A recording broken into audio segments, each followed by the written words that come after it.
Hello po sa inyo mga ka-Jansky, kumusta po kayo? At ngayong araw na ito ay meron na naman po tayong bagong ibabahagi sa inyo na kung saan ito po ay mga simpleng paraan para mas lalo pang maka-attract ng good luck niyan. So sa pingyaman man o pananalapi. So bago pong lahat ay nais ko lang pong i-promote sa inyo para po sa mga gusto ng mga pampaswerte sa inyong mga negosyo, sa inyong mga trabaho, sa inyong mga career. Kung kayo po ay mahilig maglaro ng anumang uri ng sugal, meron po tayong pampaswerte dyan para po sa mga interesado ay mag-PM naman po kayo sa akin. So kung malakas po ang inyong paniniwala, gawin niyo po ito agad. Gamit lamang po ang dahon ng laurel.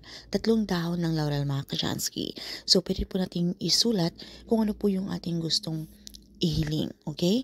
So halimbawa meron po kayong sa inyong mga negosyo, okay? Pwede niyo po isulat yan business or money, okay?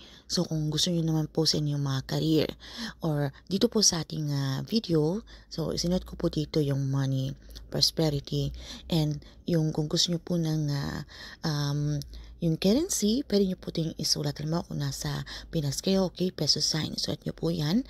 And then kung nasa, halimbawa sa US naman kayo, pwede niyo po isulat ang dollar sign. Pero depende po sa inyo kung ano po yung mga wishes ninyo, okay? So kung meron po kayong mga problema sa love, pwede niyo rin pong isulat, okay, yung word na love. So, gawin niyo po ito sa umaga between 6 to 8 a.m. mga ka-Shansky.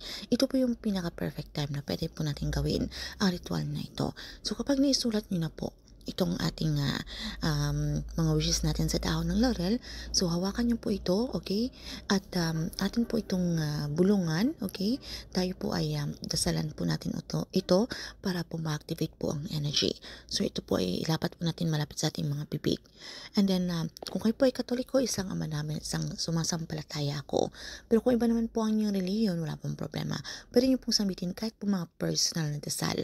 Basta ang importante naman dito mga ka-Shansky, tayo po ay sincere, tayo po ay taos puso kapag tayo po ay nakikipag-communicate kay universe.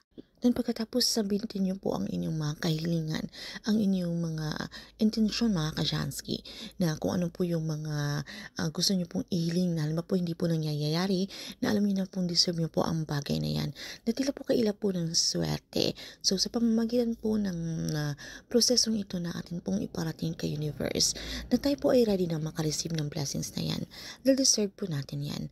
Then pagkatapos dapat tayo po ay maging positibo.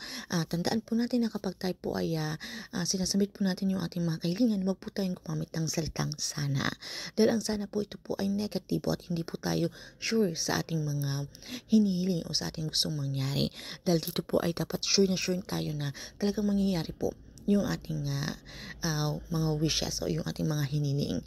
And then, i-claim, i-affirm nyo na po sa inyong mga sarili ang mga swerteng darating na ito. Sambitin nyo lang po yung ating mantra. Thank you, universe. Now, I'm ready to receive the blessings. Then pagkatapos sunugin nyo lamang po ito mga ka-Shansky, okay? Pwede po tayong gumamit mga lighter or posporo. So ang abo nito mga ka-Shansky, pwede nyo po itong isaboy sa harapan po ng inyong mga front door o ng inyong mga main door, okay? Sa labas po.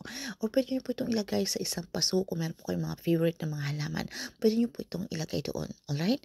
And then pagkatapos maging positibo po tayo sa mga bagay, okay? Na gusto po nating mangyari. And hayaan nyo lang po sa universe na siya pong gagawa ng paraan na ito, okay?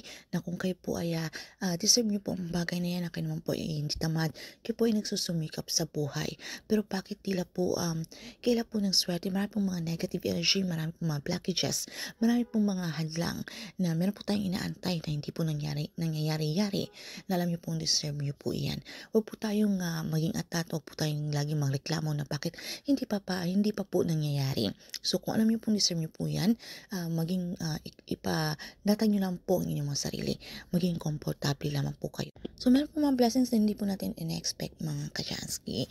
So kinakailangan na kapag gumawa po tayo ng ganitong mga pampaswerte ritual, so pagpatuloy pa rin po natin yung ating mga ginagawa. Tayo pa rin po ay patuloy na magsumikap, tayo pa rin po ay magsipag. Alright? So ito pong ritual na ito hindi po pwede sa isang tamad na wala pong ginagawa, kundi nag-umaasa po sa swerte. Itong mga pampaswerte ritual ay sabahin po ito na kung meron po kayong mga negosyo, kayo po ay nagsusumikap sa buhay, okay?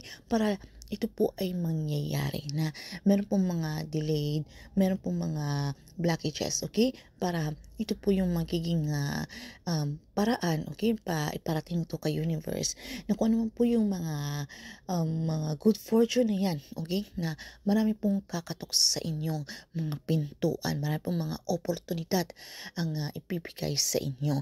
Ito po ay mangyayari mga Kashansky. So just trust the process, alright? So tandaan natin na nasa atin pa rin po may control at tayo pa rin po ang gumagawa ng ating kapalaran.